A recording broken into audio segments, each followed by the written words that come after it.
Food bloggers, what's up? Welcome to Eat Blog Talk, the podcast for food bloggers looking for the value and confidence that will move the needle forward in your business.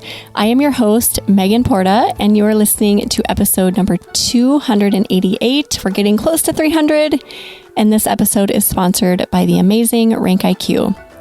Today, I am going to talk through my 10 takeaways from my first in-person conference since the pandemic, and that was the amazing Tastemaker conference that happened in Chicago in March. First, I would love to talk through a few things. There are some resources available here at Eat Blog Talk that give you a chance to connect, gain confidence, dig into food blogging in a whole new way, and just massively level up in your business growth and with your networking.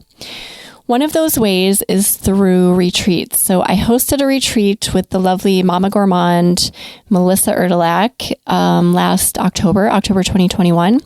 It was a wild success. I cannot even tell you, I'm grinning from ear to ear right now because so many valuable connections were made and we learned so much that I can't even describe it in words. We are going to record an episode coming up on this, so we'll get more specific. But if you're interested in this sort of thing, doing an in-person retreat, Eat Blog Talk is starting to host them in 2022.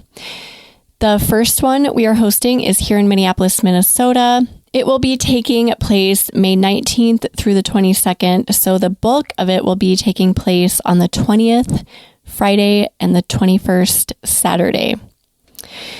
During this retreat, we will be staying in a rental property together, and we will just learn from each other. We're going to collaborate. We're going to share all of our knowledge. If you have a specialized area of expertise or a specialized skill, bring it to the table. We're all just going to learn from each other and form amazing connections with each other. Go to eatblogtalk.com/spring 2022 retreat to join the waitlist. I will tell you that as of recording this, there are only a few spots left. So if you're interested, I would say go get on that list ASAP.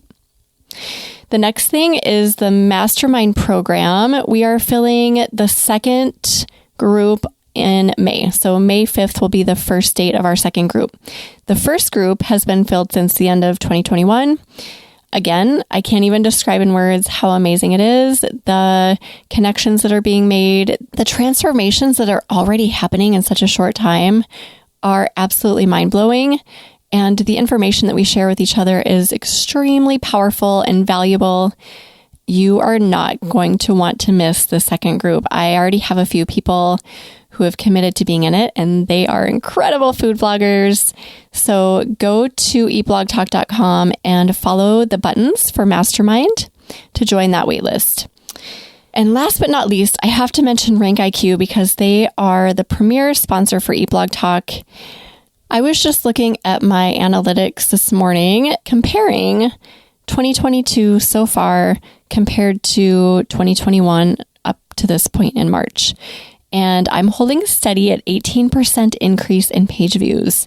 And the number one reason for that is the RankIQ posts that I'm running through the optimizer and publishing on a thrice weekly basis. I don't know if thrice is actually a word, but you know what I'm talking about.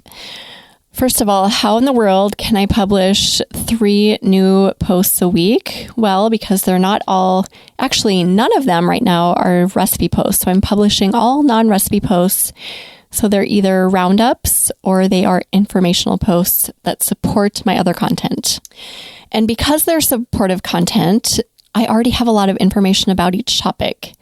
I'll quickly run through an example so you know what I'm talking about. I recently published a post titled How to Reheat Fettuccine Alfredo.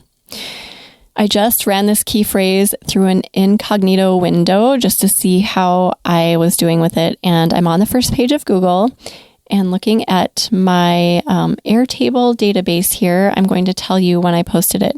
I posted that on February 7th. Today is March 9th. So just over a month ago. It is already on page 1 in Google. And the reason this particular post was so easy to write was because I already had all the information written pretty much about Alfredo. I already had a recipe post for chicken Alfredo. I have other posts about, I have a Alfredo sauce recipe. So I had those two for recipe posts. And then I had some other supporting content that I had written about Alfredo. So I kind of combined all of the information, wrote some new content, put some FAQs in there, really got it up probably within an hour. It took me 1 hour to write it, and it's already on page 1 on Google. So that is just one example of so many posts that I've run through RankIQ that are doing really, really well. This is working for me, so I'm going to keep doing it, and I hope you will give it a try too. Go to rankiq.com to check it out for yourself. And just a really quick reminder, please go to your favorite podcast player and go to Eat Blog Talk, scroll to the bottom, click that 5-star rating if you love Eat Blog Talk, and then leave a review if you like it and tell people why you love the podcast. Thank you so much for that. I'm really excited about this episode because if you've been listening to this podcast for a while, you know how I feel about Tastemaker Conference. It is the conference that really invigorated my passion for food blogging in 2018. After having been blogging for 8 years by that point, it is what set the ball in motion for really leveling up and figuring out what I needed to do to just massively grow and improve my business and start networking and connecting with other people. This was my 3rd Tastemaker, so I've been to all of them. And I have some takeaways that I would love to share with you. And this goes for both people who are there, because you might like to compare your takeaways, and also people who are not there. I'm not rubbing it in your face, like, look what you missed. But I want you to know what was there so that you can make a decision about whether or not you would like to come to a conference like this in the future. I divided my 10 takeaways into 2 sections. So the first section is more overarching takeaways. So takeaways that I pondered and landed upon after a few days of being there. And then my second category of takeaways is specific takeaways from the sessions that I went to at the conference. Number 1 under overarching takeaways is the most important, and that is community and people are everything. Everything in all caps. There is nothing that compares to connecting with people in person.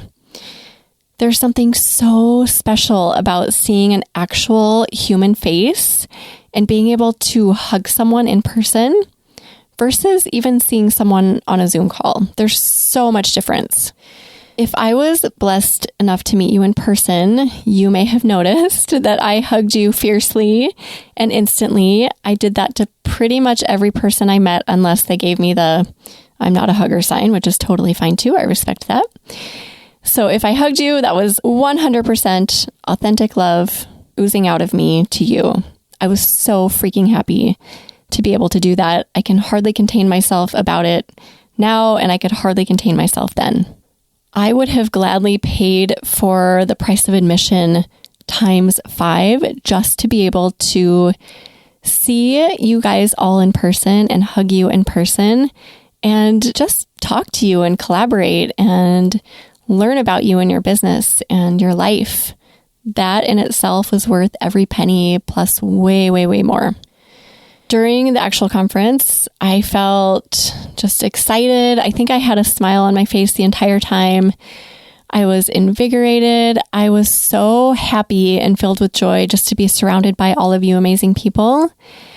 And that turned into exhaustion when I got back home because I'm not used to being around that many people. And I heard a lot of other people say the same thing, that it was particularly draining because we're used to being at home. And if we do see people, we don't see many people. So it was a lot. It was really tiring, but it was 100% worthwhile. I would do it again and again and again.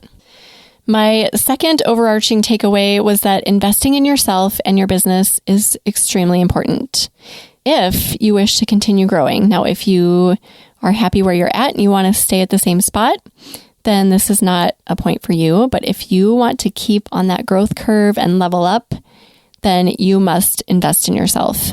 The investment included in going to this conference, so purchasing airfare, buying the conference ticket, finding lodging, all of that is minuscule compared to what you get once you go to the actual conference. The ROI is indescribable and massive.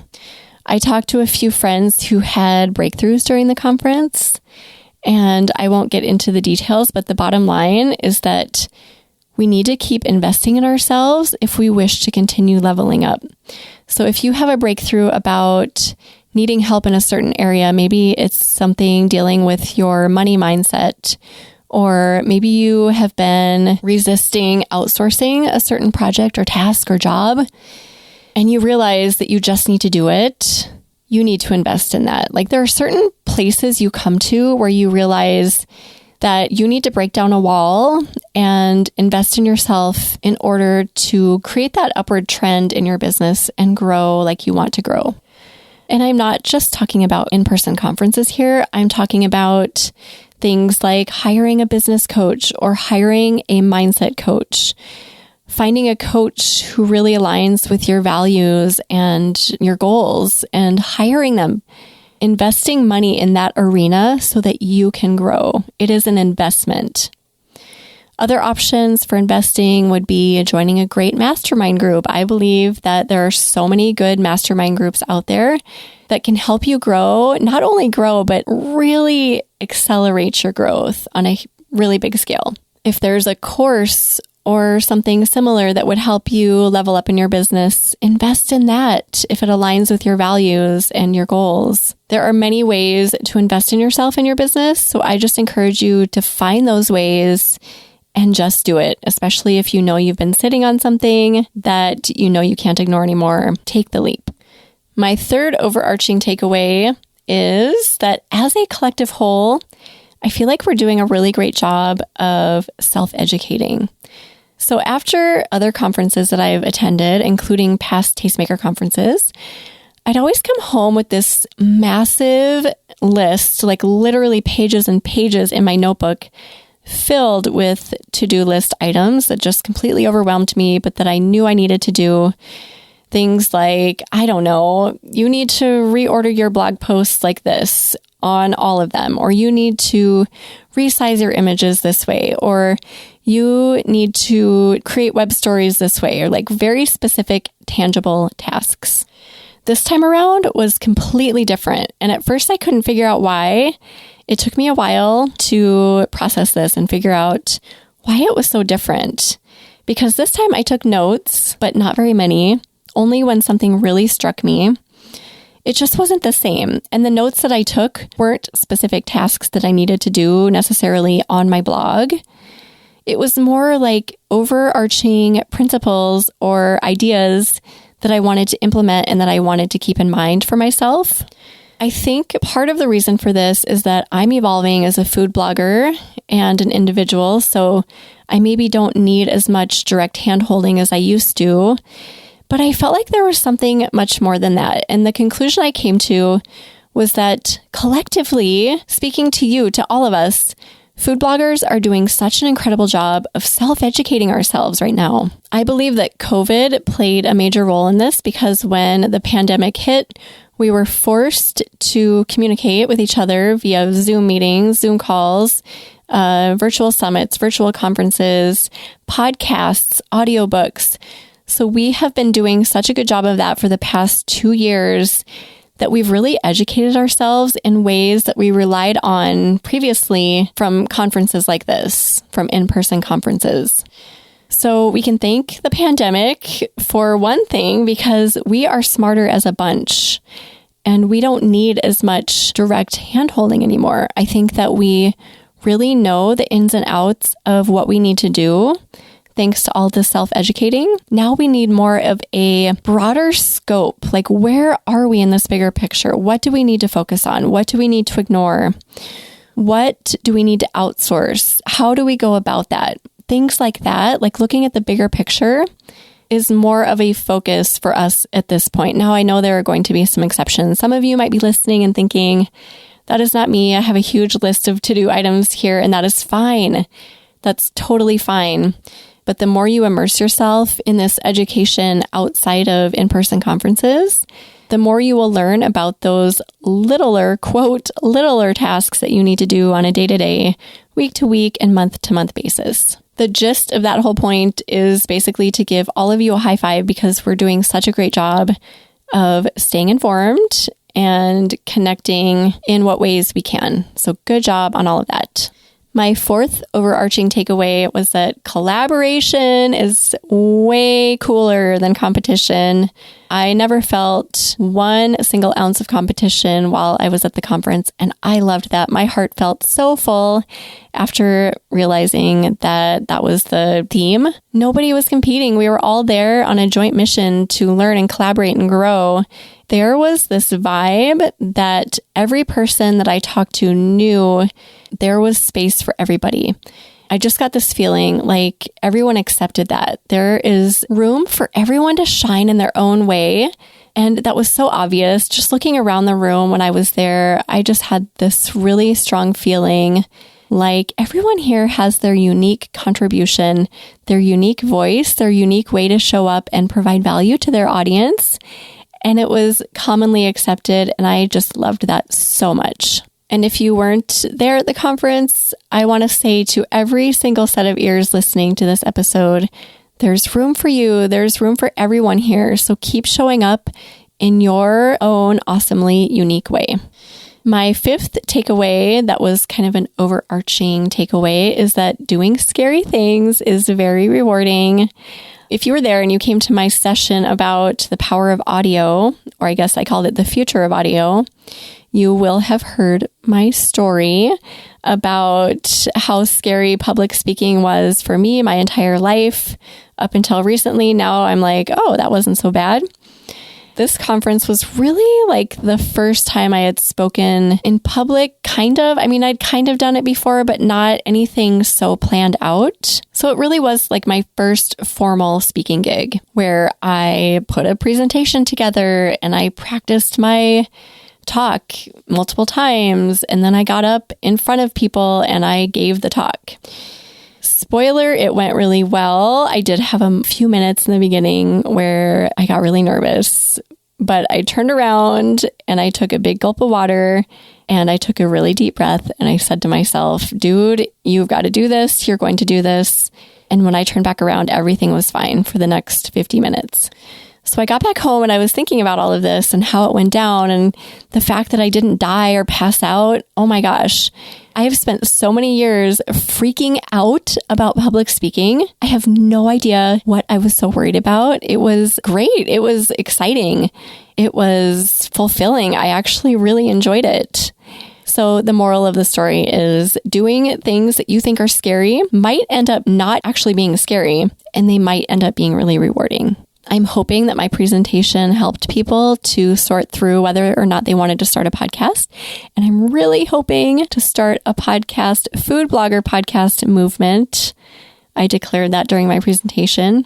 And for that, I'm just so grateful that I was willing to face those fears and get up on stage and say the words that I felt needed to be heard and share the value that I had in my heart. So I'm just encouraging you today, if there's a scary thing that you've been putting off just because it's scary, do it anyway. Remember my words. I'm talking 40 plus years of being terrified of public speaking. And now it's not a big deal. You've got this. Now I will talk through my 5 specific takeaways from the actual sessions that I went to. And this is in no particular order. The first session I absolutely loved was a session put on by, I think her name is Abby, A-B-I. And she talked about the 5 secrets to building wealth. And she has so much knowledge about things like real estate and cryptocurrency and stock markets that I just don't have. So I found it fascinating to learn what she has dug into in her life and how much wealth she has been able to build by learning about these things. So my takeaway there is just that if I want to be able to give back to people in the way that I know I desire, I need to start accumulating a little more wealth. And I don't want to build wealth by working harder because I'm at a spot now where I've really streamlined my businesses. I'm working efficiently and I'm doing a lot, but I'm doing a lot in a short-ish amount of time. And I don't want to add any hours to my week. So if I want to build this wealth, I need to think through other avenues. Real estate is really intriguing to me, and I've been thinking about real estate for the past year or so, but I have absolutely no idea where to start with it.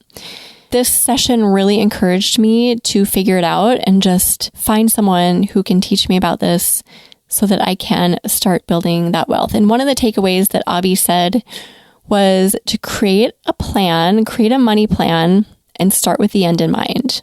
So what do you want in the end? So whether that's 10 years, 5 years, 20 years, whatever, look at that plan and then work backwards to figure out what you need to do. And this is really the way that I run my business. I don't do this necessarily with money, but I do it with projects and goals. So it's kind of the same thing. And I really love that approach.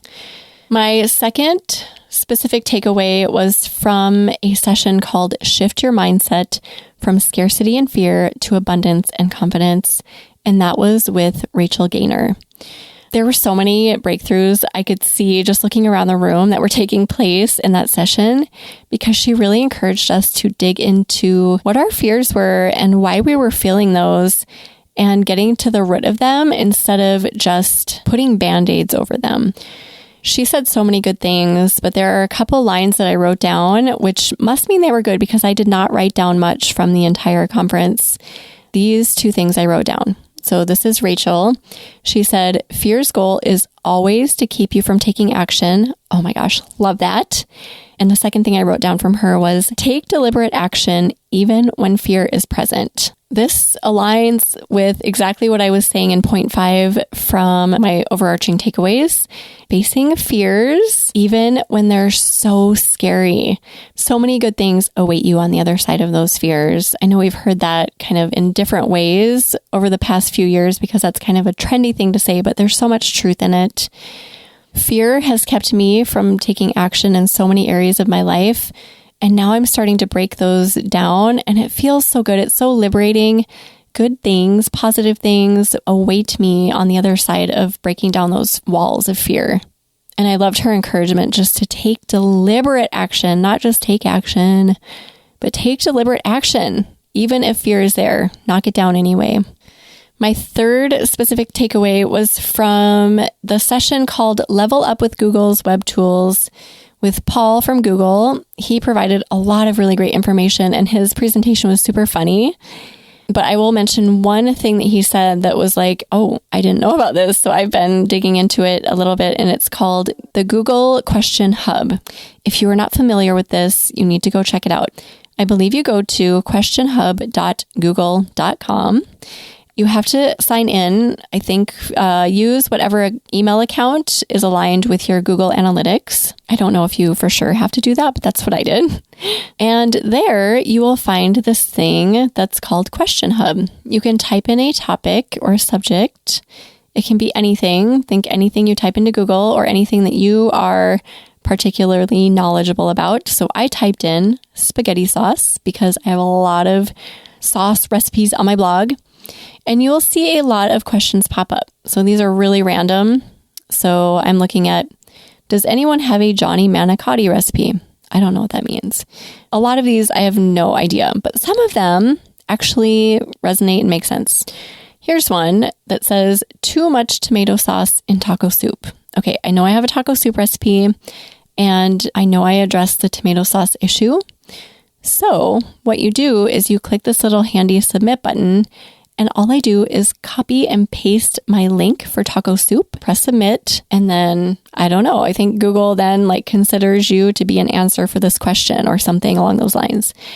Clearly, I don't have an end result from doing this, but I assume that only good things can come and there's very little effort that you need to put in on the front end. So I say try a few and just see what happens. One other little thing that I'll mention from Paul's session is that there is a support form within the Web Stories plugin on your WordPress dashboard that I did not know about. So if you have problems with Web Stories, if you have a question or a bug or something that's bothering you specifically about stories, use that support form to get answers and feedback. I did not know about that, so I thought that was a really helpful little point. My next specific takeaway was from Emily Perrin's session, which was titled A Day in the Life of 7-Figure Food Bloggers. I loved this session. It was one of my favorites. I love Emily. She always comes prepared and with so much great information. And my takeaway was that I need to outsource some things that I have been sitting on for a long time. So last summer, I had Emily run through an organizational strategy with me, and we came to the conclusion that I needed this person in my business. It was a very specific title with very specific tasks. While it made sense at the time, I was like, yes, I need this person in my life. I literally have just been sitting on it because I keep saying to myself, but I can do these things, so why would I hire them out? I'm fine. I've got this process. It's efficient and streamlined, so I don't need to hire out. But her presentation gave me the permission to finally do it. I just need to do it. And I'm so grateful I went to her session because now I'm going to do it. And the last specific takeaway that I'll mention was from the very last session that I attended, and that was presented by Julie Tran-Diley. Her session was called Values and Goal Setting Workshop. And it was really cool. She just encouraged us all to think through our notes that we had taken throughout the entire conference and make a plan for all the things that we wanted to do. She had a little exercise prepared where we worked through defining what our values were. She led us to a site where there were a ton of words. From the database of words, we had to pick out a handful that really stood out to us, that we felt aligned with our businesses and our lives and who we are as people.